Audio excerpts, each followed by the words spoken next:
A paz seja convosco. Amém. Ele está no meio de nós. Amém. Louvamos a Deus pela sua bondade, pela sua graça que é sobre as nossas vidas, pela manifestação do seu amor através da pessoa de Jesus Cristo. Em nosso último encontro, estivemos meditando sobre o tema Jesus perdoa o pecado. O ser humano, ele é imediatista e anseia pelo que consegue ver. Em todos os aspectos das nossas vidas, nós queremos ver o resultado, queremos ver os resultados rapidamente. Mas não é assim que ocorre. Não é do meu tempo, mas eu cheguei a ver esse tipo de situação em que a comida, ela era feita em fogões de lenha e elas demoravam horas. Havia um tempo de comunhão com a família. Hoje, grande parte das famílias coloca a comida lá, a lasanha da Sadia lá no micro-ondas, lá fica, 10 minutos, cada um fica no seu celular, não há entrosamento nenhum com as pessoas. Isso tem fragilizado bastante o conceito das famílias. Quando nós pensamos no conceito da fé, da Bíblia, que é crer sem ver, acaba sendo algo difícil de aplicar.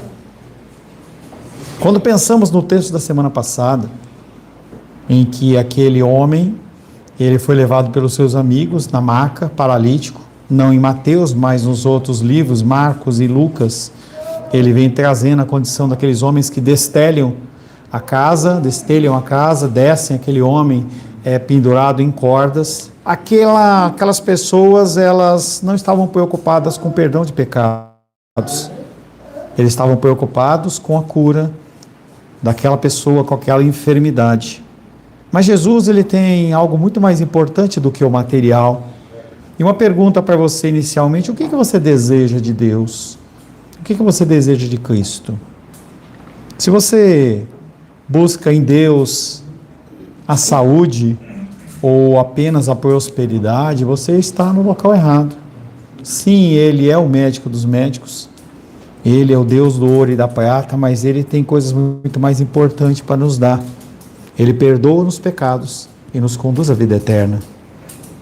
O perdão é algo maravilhoso, porque o fardo da falta de perdão, ele é horrível. É um peso que as pessoas sofrem, desenvolvem enfermidades porque elas não perdoam e não são perdoadas.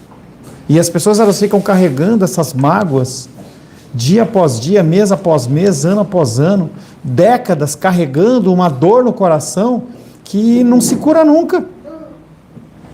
A cura do paralítico, quando nós finalizamos a história da semana passada, ele é algo quase sem importância, pois o mais importante ali é o ensino, no contexto de nós fazermos tudo para a glória de Deus. Que você e eu, nós possamos louvar ao Senhor, não apenas em louvores, não apenas em músicas, mas louvá-lo por toda a cura da nossa alma. Você possa olhar diante das dificuldades, das coisas que têm acontecido na sua vida, que são reveses dentro do teu enxergar, e você possa realmente ver que Deus, Ele controla todas as coisas, e que as coisas estão acontecendo no tempo certo, no momento certo, para aquela pessoa, porque é a vontade de Deus. As pessoas que mais passam por lutas são as pessoas que mais Deus ama, porque Deus, Ele não quer que aquela pessoa continue nas suas lutas e dificuldades para sempre. Que nós possamos louvá-lo pela cura da nossa alma, muito mais do que os benefícios que nós temos recebido. A palavra de hoje tem como título chamado de Mateus. Eu espero que esse texto, essa ministração, ela fale com você como falou comigo. O chamado de Mateus é um chamado ímpar. É um chamado de um homem abastado, um homem que estava num contexto de sofrer toda uma série de bullying por parte das pessoas que estavam naquela região lá, pelo seu ofício. E Mateus, ele responde prontamente. Quero convidar você a abrir a palavra de Deus no Evangelho de Mateus, capítulo 9.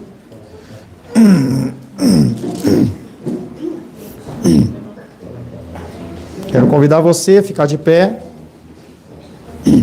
para ouvir a palavra de Deus. Não é como o juiz que você levanta porque senão você é preso. Não é para mim, é para você levantar, para você ouvir a palavra do Senhor. Evangelho de Mateus, capítulo 9, versos de 9 a 13. Assim diz a palavra de Deus. Partindo Jesus dali, viu um homem chamado Mateus sentado na coletoria e disse-lhe: segue-me. E ele se levantou e o seguiu. Simples assim. E sucedeu que, estando ele em casa, à mesa, muitos publicanos e pecadores vieram e tomaram lugares com Jesus e seus discípulos. Ora, vendo isto, os fariseus perguntaram aos discípulos: por que come o vosso mestre com publicanos e pecadores? Mas Jesus, ouvindo, disse: os sãos não precisam de médico, e sim os doentes. Ide, porém, aprendei o que significa misericórdia quero, e não holocaustos, pois não vim chamar justos, e sim pecadores ao arrependimento. Palavra do Senhor, amém? Senhor, te louvamos, adoramos e bendizemos pela leitura da tua palavra, que transcende épocas, eras e gerações, e nos encontra nesta noite. Estamos aqui, Pai querendo ouvir a tua voz. Não recado de homens, não palavras de homens, mas algo, Pai querido, que venha nos dar direção, nos guiar, gerar em nós mudança e arrependimento. Peço que o teu Espírito Santo seja, Pai querido, sobre a vida de cada um neste lugar. E que o Senhor me capacite, Pai, a ser um instrumento da tua vontade. Oramos em nome de Jesus. Amém. Pode se assentar em nome de Jesus.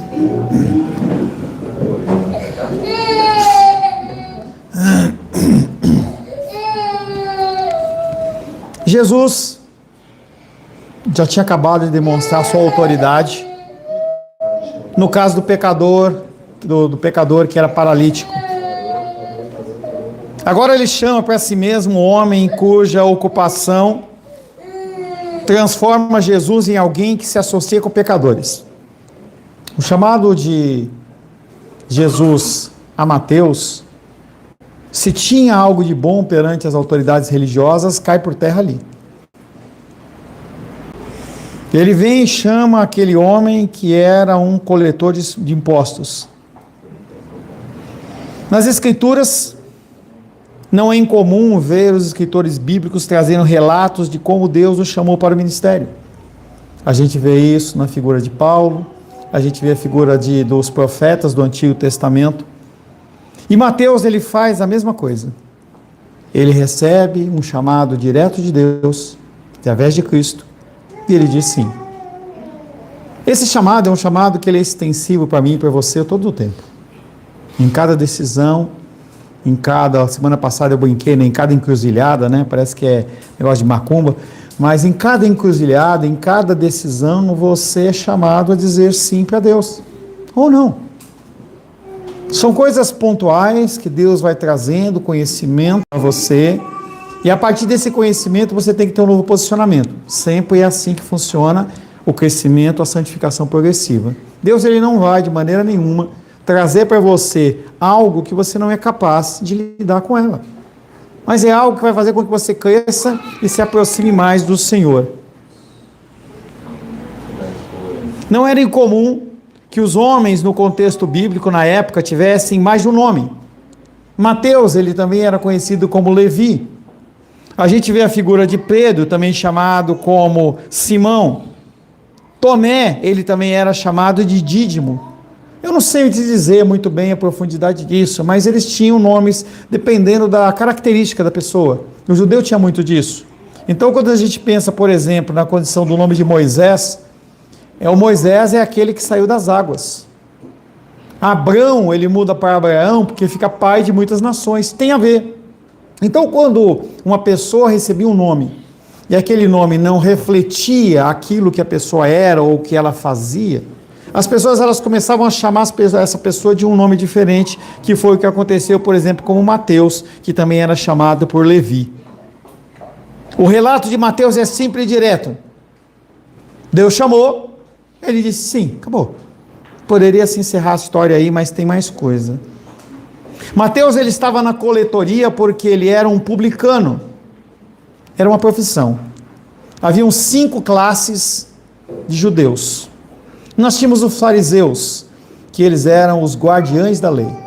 Então eram pessoas que interpretavam, liam a lei, interpretavam e falavam assim: olha, você está agindo errado, você está fazendo assim e tal. E aquela pessoa era uma pessoa que não permitia que a lei ela se pervertesse. Nós tínhamos os essênios. Eram pessoas que, quando olharam para toda aquela estrutura que havia dentro do templo do Senhor, a figura do sinédrio, a pessoas pervertendo a lei do Senhor, aqueles homens eles ficam incomodados e eles se afastam. Toda uma comunidade judaica ela vai para o deserto e fala: vamos tentar viver o que a lei do Senhor ordena, sem permitir que essas influências elas venham sobre as nossas vidas. Eram os essênios. Nós tínhamos os zelotes, que eram pessoas que eram revolucionárias, elas não aceitavam o domínio de Roma. E eles guerreavam, eles faziam guerrilha. Provavelmente, Barrabás, ele era um zelote. Haviam pessoas que estavam ali no meio que não aceitavam e eles queriam levantar uma guerra armada. Tem pessoas que dizem que Judas também tinha uma afinidade com os zelotes, porque ele queria Jesus Cristo como sendo um líder bélico, ele não aceitava aquela condição daquele reino lá. Nós tínhamos os escribas, que eram pessoas que escreviam, eram pessoas que relatavam as situações.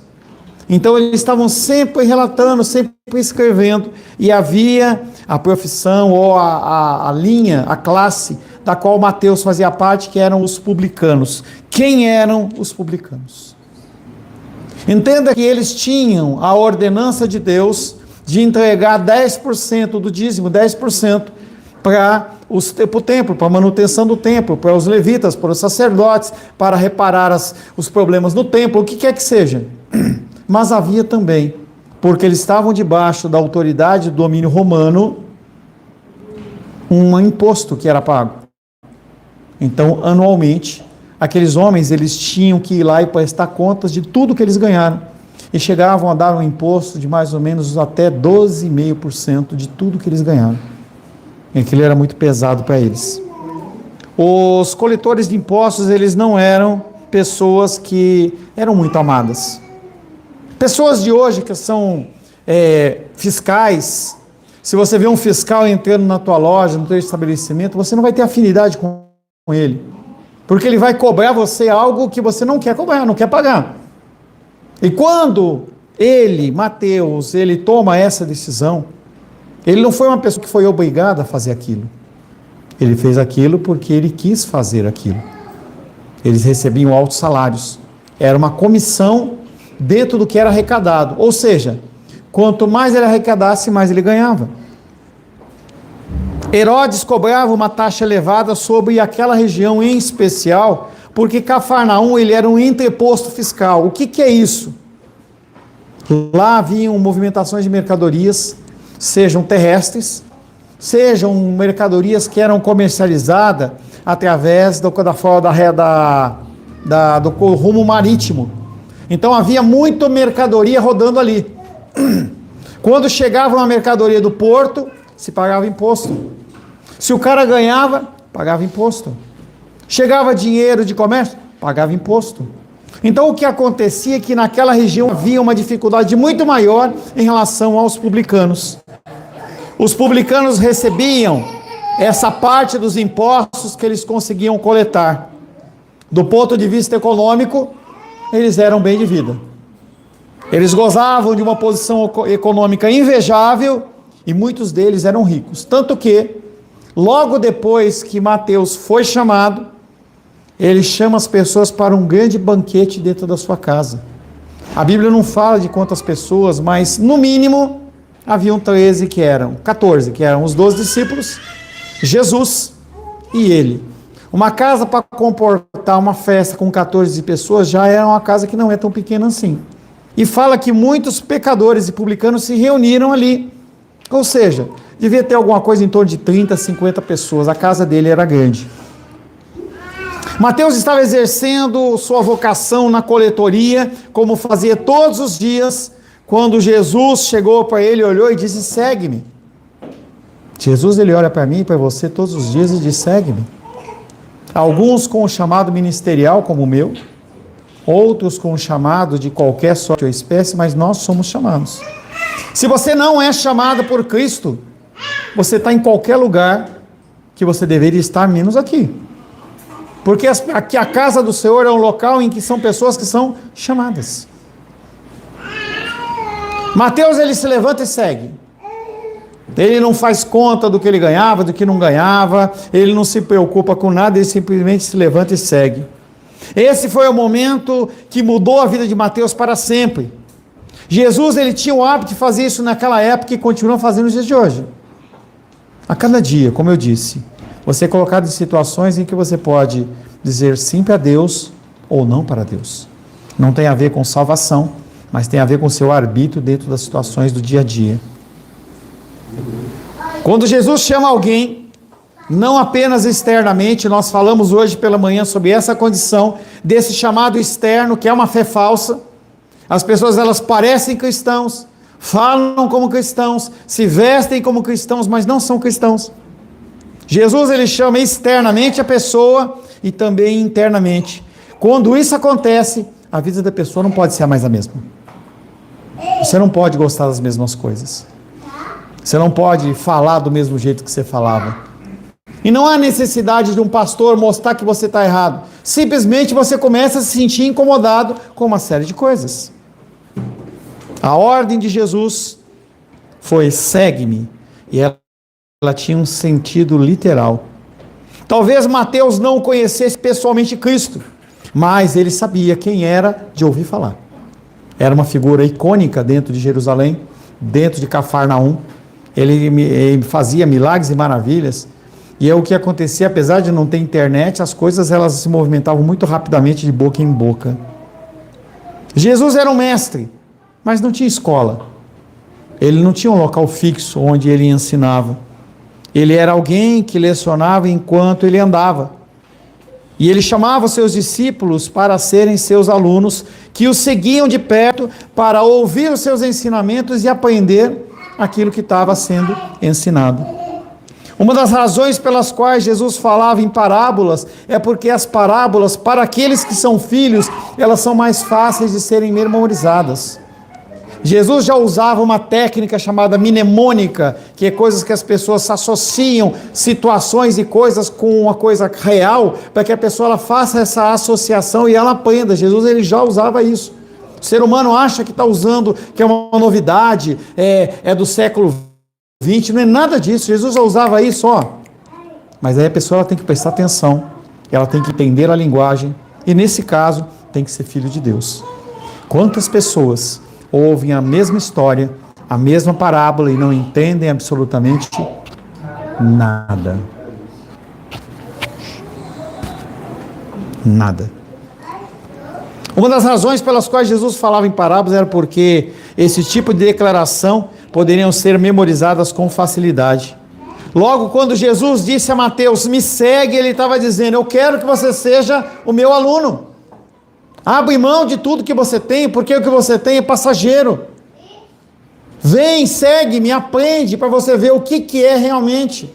Quando ele convocou Pedro, ele falou, deixa de ser pescador de peixes e vem ser pescador de homens. Venha ser uma pessoa diferente. Quando Jesus disse segue-me, ele entendeu que ele precisaria abandonar tudo.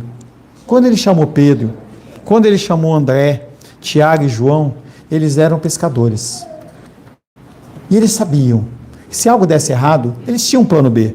Era só voltar a pescar.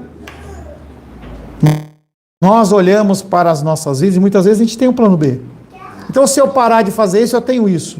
Eu sempre falo para vocês a importância de você ter várias fontes de renda dentro da possibilidade. Tenho batido na tecla com o Felipe, N vezes.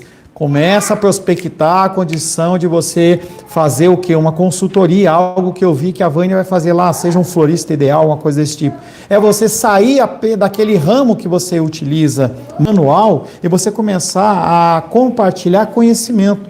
Nós estamos numa época em que o trabalho manual ele está perdendo valor.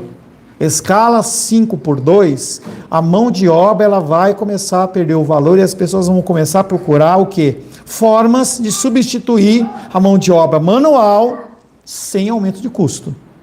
É muito lindo, eu gostaria que fosse uma verdade, que realmente você tira uma escala 6/1 e coloca 5/2, e você simplesmente chega para o empresário e fala assim, olha, a partir de hoje, você vai ter que continuar pagando por 6 dias, mas teu funcionário vai trabalhar só 5. E o empresário fala assim, lindo, maravilhoso, eu topo, eu estou afim realmente de diminuir meu lucro. Seria lindo, mas isso não funciona. O que vai acontecer é, cada vez mais, vai tentar se automatizar.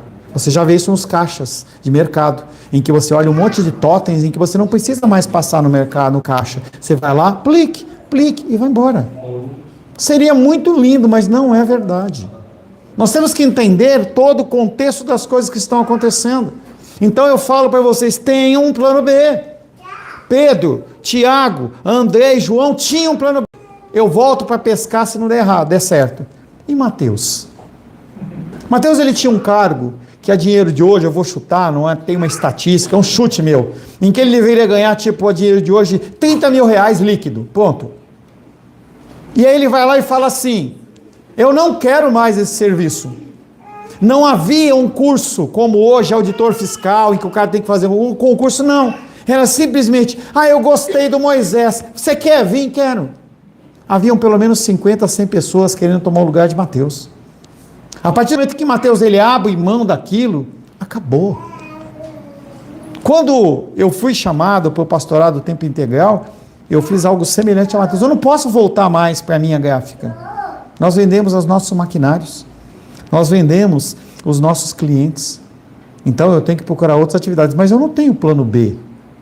Eu não sei o que vai acontecer na minha aposentadoria, quando eu tiver 70 anos, 80 anos, o que eu vou fazer? Será que eu vou continuar pastor? Eu não sei. Mas o sentido de Mateus é exatamente esse. Você olha para Cristo te chamando, você diz sim, e você não mede o que vai acontecer. A gente vê isso com várias pessoas. Abraão, por exemplo, ele sai da terra dele e vai para uma terra que ele nem sabia o que era, onde era. O chamado de Jesus foi tão irresistível que ele, Mateus, se levantou e o seguiu. Ele largou o livro caixa, pôs as moedas de lado, levantou-se da cadeira, encerrou o seu serviço como publicano e seguiu Jesus até a morte. Eu acho que a última coisa que Mateus pensou que ele iria fazer ao lado de Cristo era estar com uma caneta na mão e mostrar toda a história de Jesus, que era exatamente o que ele fazia, um relato. Deus, ele tira ele de uma atividade que ele fazia, pega essa atividade, ele santifica essa atividade e ele continua fazendo aquilo que ele fazia antes com excelência, agora para o reino de Deus. Estou certo que ele jamais imaginou escrever algo que continuaria sendo estudado por mais de 2000 anos, mas na providência de Deus foi isso que Deus chamou Mateus a fazer. Em seguida ele lê, nós temos o verso 10, 9 e 10 que diz: E sucedeu que, estando ele em casa, à mesa com muitos publicanos e pecadores, vieram e tomaram lugar com Jesus e seus discípulos. Os publicanos estavam entre as pessoas mais desprezadas da comunidade. Eles eram considerados amigos do inimigo. Muito embora tivessem riquezas, a sua posição social estava na base da pirâmide. Esses homens eram tão desprezados que eles não podiam ter participação na sinagoga. Eles eram tão desprezíveis que num julgamento eles não poderiam ser chamados como testemunhas. Os judeus compreendiam que todos eram pecadores. Mas quando ele citava alguém como pecador, é porque a coisa excedia. Não era uma coisa comum, não era uma coisa normal. Então nós sabemos que nós somos pecadores. E nós cometemos delitos, nós cometemos falhas, entramos em vagas que não são nossas, fazemos uma série de coisas que são ilícitas, se você for pensar dentro do ponto de vista legal, mas não são coisas de grande monta. O que esses homens eram chamados de publicanos, eles eram lidados de uma maneira tão podre e tão ruim, que qualquer contato com aquela pessoa fazia ela ficar impura. Imagina você estar junto de uma pessoa, que só de você conversar com ela, sentar com ela, as pessoas iam olhar e falar assim: eu não posso chegar perto. Lembra da parábola do samaritano? Aquele homem está lá como morto, passa o sacerdote, porque se ele tocasse naquele homem, ou se alguém visse ele perto daquele homem, ele era considerado impuro, tinha que se lavar, não podia participar do serviço do templo. Passa o levita dentro da mesma situação. E aí a gente vê exatamente essa figura do que é o ministério de Cristo e o ministério dos homens, em que eles selecionam quem eles vão abraçar, quem eles vão amar, quem vão ser as pessoas dignas ou não. Eles achavam que a salvação deles viria através de uma segregação. Eu não me misturo com ninguém.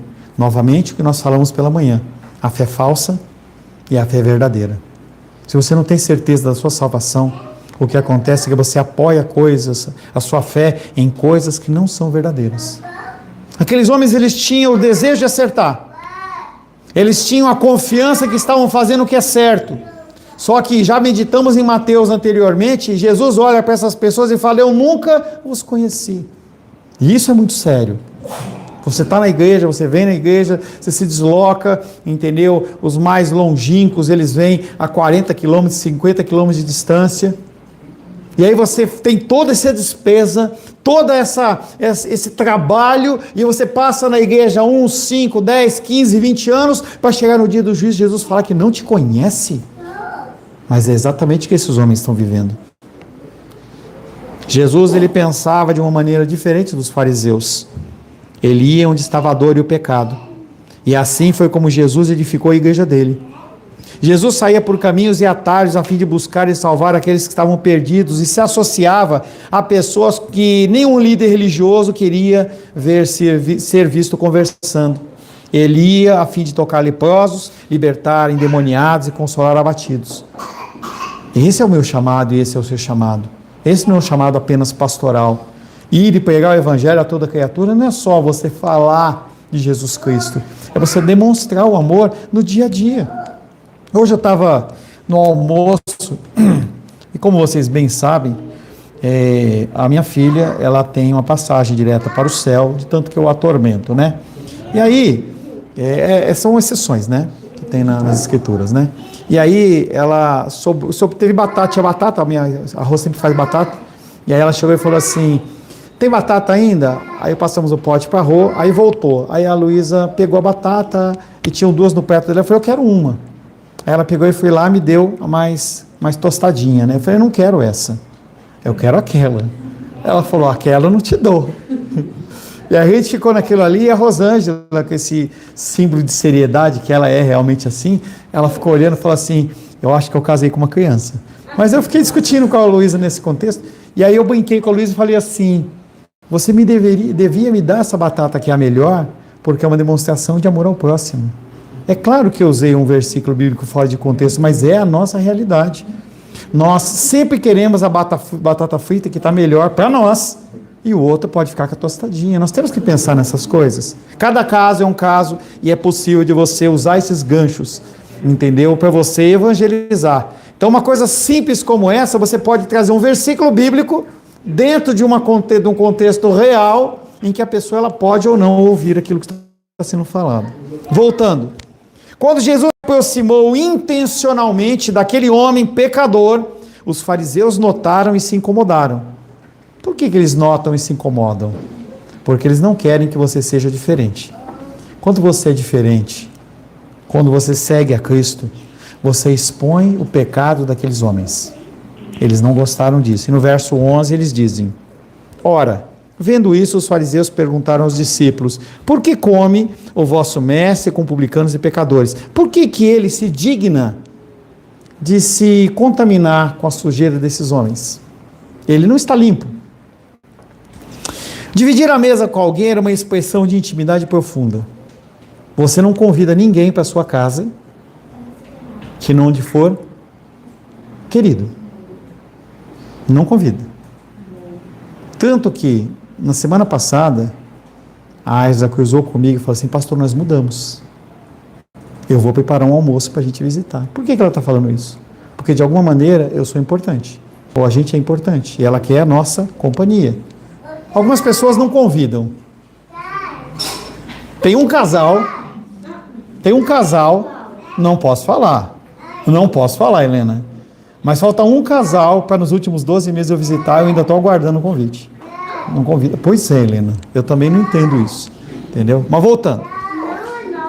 Não é. Exatamente. Os publicanos estavam entre as pessoas mais desprezadas da comunidade. Joaquim, silêncio. Muito embora os publicanos tivessem riquezas, sua posição social estava na base da pirâmide. Esses homens eram desprezados e eram homens que não poderiam fazer nada que fosse importante. Eles eram desprezados.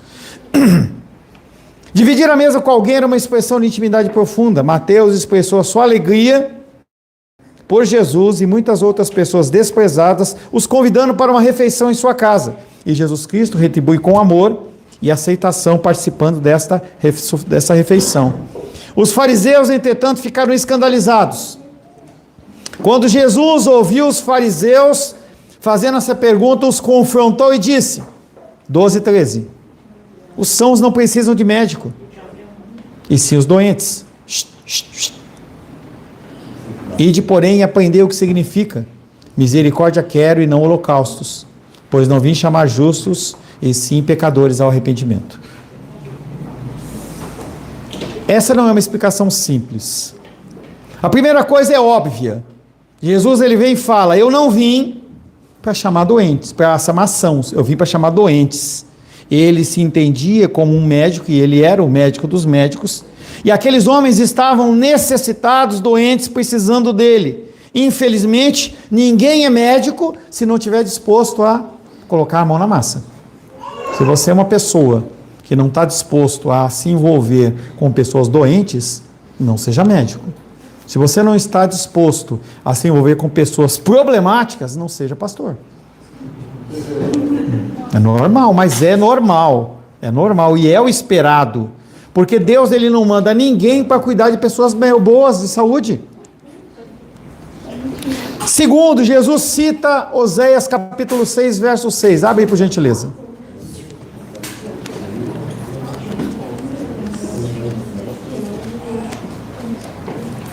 Agora eu vou ter que achar Oséias, eu não lembro de Oséias. Ezequiel, Oséias, capítulo 6, verso 6. Ele diz assim, 6:6. 6:6 é diferente de 66. Sim. Quando nós pensamos nos números, cada letra hebraica, ela tem um número, tem um valor. Então, Aleph, que é a primeira letra, ela tem valor 1. Bet, Gimel, Dart, vai seguindo a sequência. Tanto que a construção do 666, que não é 666, ela vem exatamente trazendo a figura do imperador Nero. Você constrói a frase através de números, e você consegue chegar exatamente naquela frase lá, mas isso é um assunto para outra época. Então é diferente.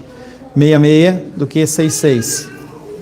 Pois misericórdia quero e não sacrifício, e o conhecimento de Deus mais do que holocaustos. Duas coisas são importantes, misericórdia e conhecimento de Deus.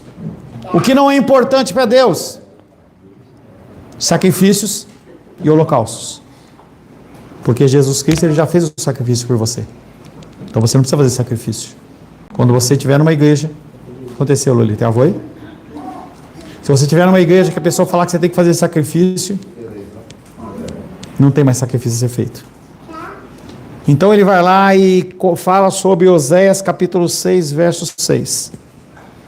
Pois misericórdia quero e não sacrifício.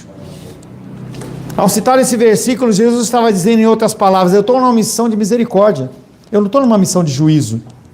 Quem vai ser o juiz? Vai ser Deus. Ele vai julgar todas as pessoas. Então a minha função aqui é julgar, não é julgar, é trazer o amor. E aí nós temos que entender que também as nossas vidas, dentro do nosso ministério, dentro das nossas vidas, ela tem uma finalidade que não é julgar pessoas.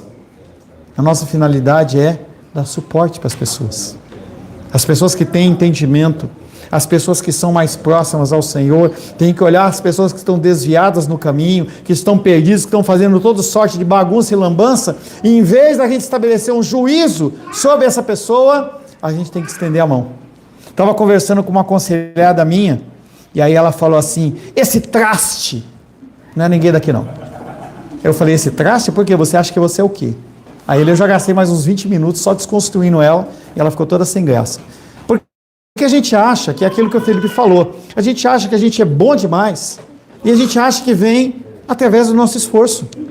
E a gente não consegue entender que aquela pessoa que está abaixo de nós, porventura espiritualmente, aquela pessoa ela precisando que a gente estenda a mão e não taque pedra ou que pise na cabeça para afundar mais. Jesus dizia, é como se Jesus dizia, eu quero que o meu povo seja um povo de misericórdia. Cristo não mandou reprovar todos os pecadores e marginalizados da nossa sociedade. Ele nos chamou para o ministério do amor. E foi isso que ele fez e é isso que ele quer que eu e você façamos. Por fim, uma vez que ele veio levar pecadores ao arrependimento, é óbvio que ele tinha que ministrar pecadores. Afinal, os justos não têm necessidade disso. Sem dúvida, ele poderia ter ministrado igualmente aos pecadores, sendo associado à alta classe judaica. A diferença, entretanto, é que as pessoas das classes mais altas, elas não querem ouvir conhecimento. Elas já acham que sabem tudo. Salmos capítulo 19, verso 7.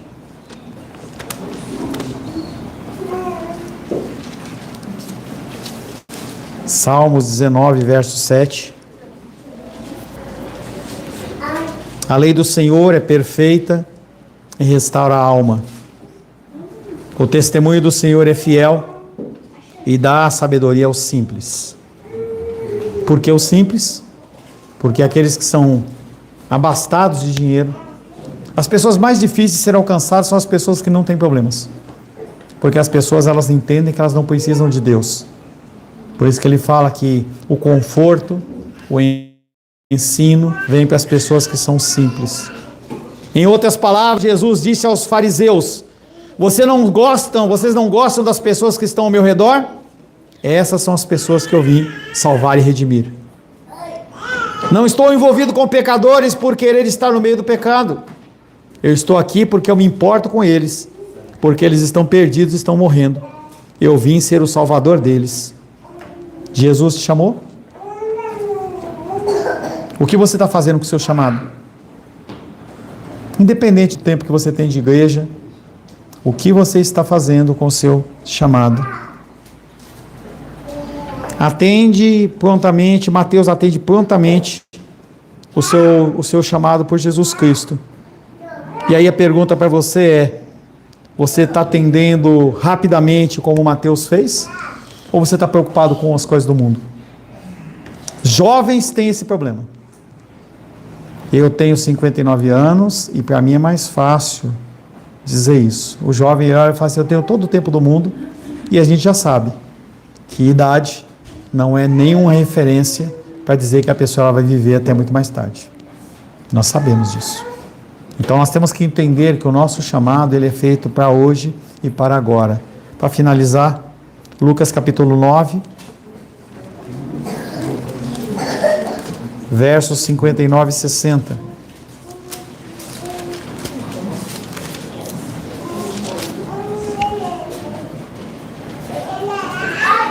Lucas capítulo 9, versos 59 e 50. Desculpa, Lucas 9, 59 e 60. Nós temos de um lado o chamado de Mateus: vem e segue-me. Ele levantou e seguiu. Lucas 9, 59 e 60 diz o seguinte: a outro disse Jesus: segue-me. Ele, porém, respondeu: permite-me ir primeiro sepultar o meu pai. Mas Jesus insistiu: deixa os mortos o sepultar os seus próprios mortos. Tu, porém, vai e prega o reino de Deus. Parece que Jesus é insensato, ou sem sensibilidade nenhuma, mas na verdade o que ele está dizendo para mim e para você é: ou você decide segui-lo, ou você está seguindo as coisas do mundo. E a grande pergunta para você nessa noite, o Wallace tem introduzido essa questão de fazer as perguntas, é: você é como Mateus, que segue o Senhor a partir do chamado dele, ou você é uma pessoa que ainda está tentando resolver os problemas da sua vida e do seu mundo, para que você possa fazer aquilo que Jesus está pedindo? Senhor, em nome de Jesus, louvamos, adoramos e bendizemos teu nome, agradecemos pela tua graça, pelo teu amor e teu cuidado. Queremos, Pai querido, ser como Mateus, mas temos nos envolvido muitas vezes, Pai, nas coisas que são do mundo, Pai. E assim, Pai, nós gastamos as nossas forças e energias naquilo que é urgente e não naquilo que é importante. Que nós possamos, Pai querido, vendo o recado, Pai, o exemplo de Mateus, que nós possamos seguir ao Senhor sem questionamento, que nós possamos ter mudança real nas nossas vidas, Pai. Oramos em nome de Jesus. Amém. Graças ao nosso bom, querido e amado Deus.